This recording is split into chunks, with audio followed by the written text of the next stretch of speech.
রবিবার হুগলি জেলায় চন্দননগর কমিশনারেটের অন্তর্গত ডানকুনি থানায় পুলিশ কর্মীর উপস্থিতিতে সকলেরই মন্ত্র উচ্চারণের মধ্য দিয়ে বাগদেবীর আরাধনা করলেন। তবে অন্যান্য বছরের থেকে এবছর একটু জাঁকজমক করে বাগদেবীর পুজো আয়োজন করা হয়েছে বলে জানান ওই এলাকার পুরোহিত ঠাকুরমশাই।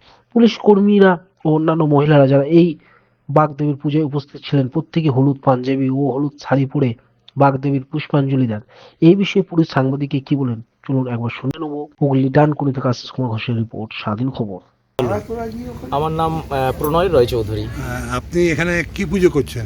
আমি আজ সরস্বতী পূজায় বাণী বন্দনায় নিমন্ত্রিত হয়েছি। এটা কোথাকার পুজো? এটা ডানকুনি থানার পূজা। এনারা খুব জাঁকজমক করেই পূজা করেন এবং এনাদের কাছে এসে আমি খুব নিজে আনন্দিত হই এবং মায়ের পূজা আমি যথাসম্ভব আমার নিষ্ঠা সহকারে করবার চেষ্টা করি।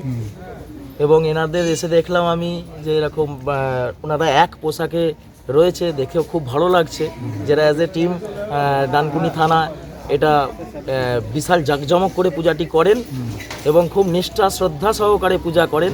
আমিও চেষ্টা করি নিষ্ঠা সহকারে শ্রদ্ধা সহকারে মায়ের সেবা করার একটু চেষ্টা করি।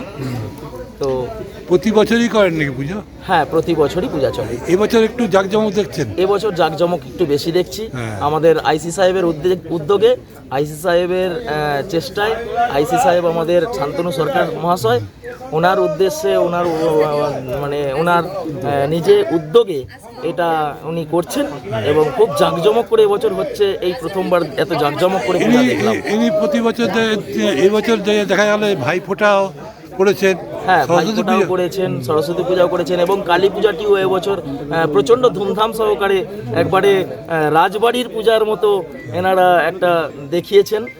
মনে হয় যেন কোনো রাজবাড়িতে পূজা হচ্ছে এবং রাজ পরিবার ঘোরাঘুরি করছে, এইরকম মনে হয়।